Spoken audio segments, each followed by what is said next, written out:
India population to surpass China mid year, UN का estimate जो हुआ करता था वो हो चुका है और वो ये है कि इंडिया ने चाइना को ओवरटेक कर लिया है मोस्ट पॉपुलस नेशन बनने के अंदर, सबसे ज्यादा जनसंख्या वाला देश बनने के अंदर, क्योंकि अब हमारी जनसंख्या हो चुकी है 142.86 करोड़। जी हां साथियों, भारत ने चीन को पीछे छोड़ते हुए विश्व की सबसे अधिक जनसंख्या वाले राष्ट्र का रिकॉर्ड अपने नाम कर लिया है। यानी दुनिया भर के अंदर अगर आपको भीड़ कहीं नजर आती है तो उसमें आप भारत को इग्नोर नहीं कर सकते। चीन भारत से पीछे चला गया है। कितना पीछे चला गया है तो लगभग फिगर बताते हैं कि 31 लाख आबादी चीन की भारत से कम है।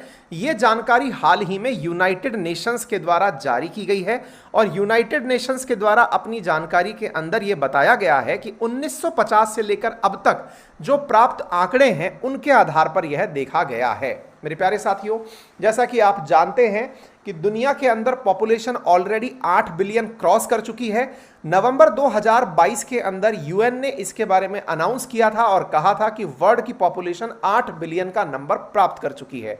अगर हम भारत की कुल आबादी की चर्चा करें, जो कि वर्तमान में अकॉर्डिंग टू यूएन 142.86 करोड़ हो चुकी है, इस आबादी के अंदर 68% लोग वर्तमान में 15 से लेकर 64 साल के हैं। इस 15 से लेकर 64 का मतलब क्या है? असल में 15 से लेकर 64 के बीच की जो पॉपुलेशन है ना, इसको आप वर्किंग कैपिटल मान सकते हैं आप अपने देश की।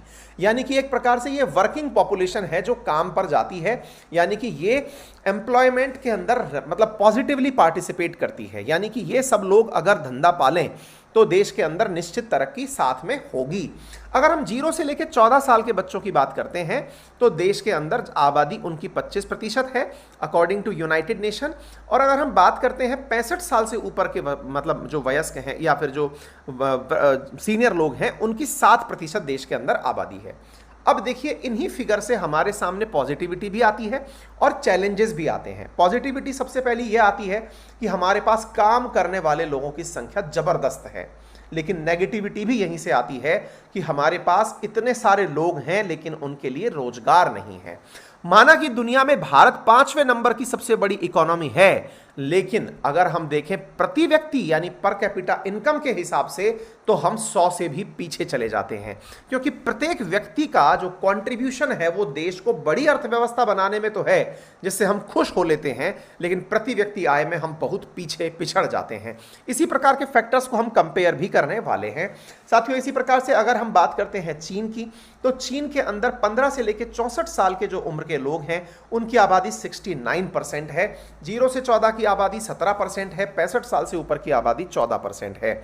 इंडिया की पॉपुलेशन अगर भविष्य में देखी जाए तो 2100 तक पहुंचते पहुंचते 1.53 बिलियन, यानी हम आने वाले समय में 153 करोड़ तक का हाईएस्ट आंकड़ा छुएंगे वर्ष 2100 के अंदर तमाम सरकारी प्रयासों के बाद। अब सवाल बनता है, सर एक बात बताइए, अगर चीन के साथ हमारा कंपैरिजन चल रहा है, बचपन से जब से हम पैदा हुए हैं तब से हम चीन को हमसे आगे ही देखते आए हैं, चीन ने ऐसा क्या किया जिससे कि वो जनसंख्या कंट्रोल कर गया और हम आगे निकल गए? तो जरिए मैं आपको कंपैरिजन दिखाता हूं।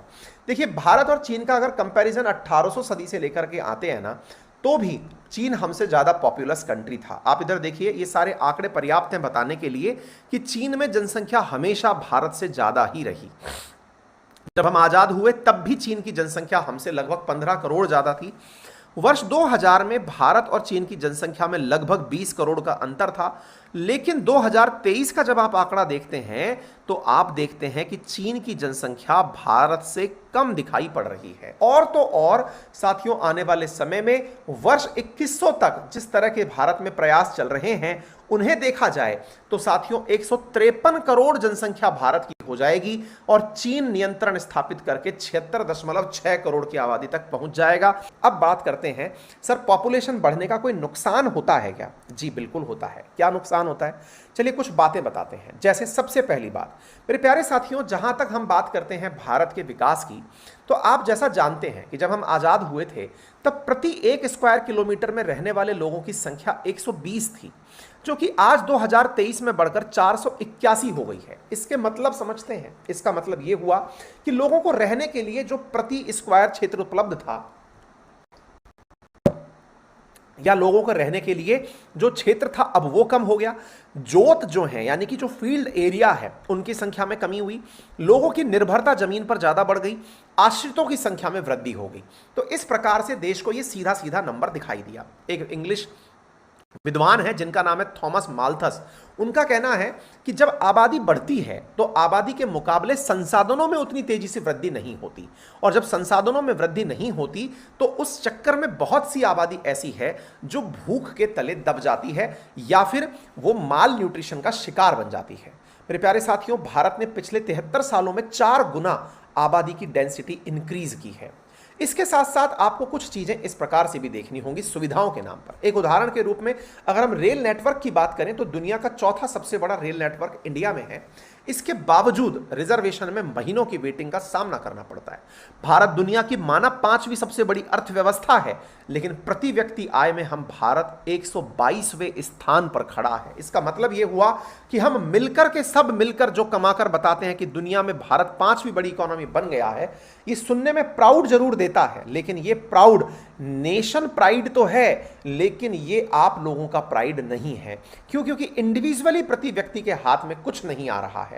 नंबर्स बढ़ने के बावजूद भी हम बहुत निचले पायदान पर हैं। अगर इसे सुधारना है तो देश की इकोनॉमी तो ग्रो करती रहे और आबादी घटती रहे, तभी शायद इसमें संशोधन देखा जा सकता है। इतना ही नहीं, अगर हम बात करें ऐसी स्थितियां जब बिगड़ने लगती हैं तो स्थिति क्या बनकर आती है? तो बनकर आती है लोग नौकरी ढूंढने का प्रयास करते हैं। जब नौकरी नहीं होती तो नौकरी के अवसर की तलाश में लोग माइग्रेट करने लगते हैं। आज हम देखते हैं कि देश में जितना भी पढ़ा लिखा आदमी है जो कि IIT IIM से पढ़ा हुआ है या फिर अच्छे इंजीनियरिंग कॉलेज से पढ़े हुए युवा हैं, वो नौकरी तलाशने के लिए बेहतर विकल्प की तलाश में विदेशों में चले जाते हैं, जिसे आप ब्रेन ड्रेन के रूप में जानते हैं, क्योंकि देश के अंदर उनके लायक काम नहीं है।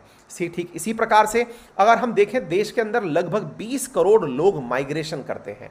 इनमें से स्टेट में भी माइग्रेशन करना शामिल है, अर्थात बिहार से निकलकर कोई व्यक्ति तमिलनाडु काम करने जा रहा है तो कोई महाराष्ट्र में काम करने जा रहा है, राजस्थान से निकलकर कोई व्यक्ति पश्चिम बंगाल में जा रहा है तो कोई मुंबई में जा रहा है तो कोई दिल्ली में जा रहा है। ये जो माइग्रेशन है ये पॉपुलेशन बढ़ने का एक बहुत नेगेटिव पार्ट है।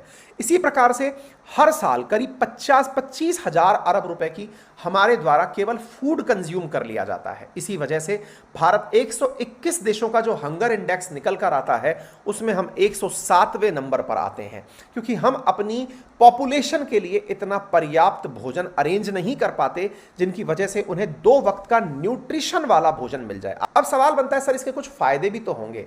आपने नुकसान ही नुकसान बता दिए, कुछ फायदे भी तो होंगे। बिल्कुल इसके फायदे भी हैं। जैसे कि आप सब जानते हैं कि दुनिया के अंदर फिलहाल 25 साल से कम उम्र के हर 5 लोगों में से एक व्यक्ति भारतीय है। भारत के 47% लोगों की उम्र 25 साल से कम है। भारत के 47%। आप सोचकर देखिए, आप में से भी जो यूथ मुझे सुन रहा है उनमें से आधा बच्चा 25 साल से कम उम्र का है, ये हम मान सकते हैं। यानी भारत सबसे बड़े स्केल पर सबसे ज्यादा युवा आबादी वाला देश है। अगर इस आबादी के लिए हम अपने आप को एक बाजार समझें तो दुनिया के लिए हम सबसे बड़ा आकर्षण हैं। हम इसे श्रमिक समझें तो हम एक बहुत बड़ा लेबर पूल हैं।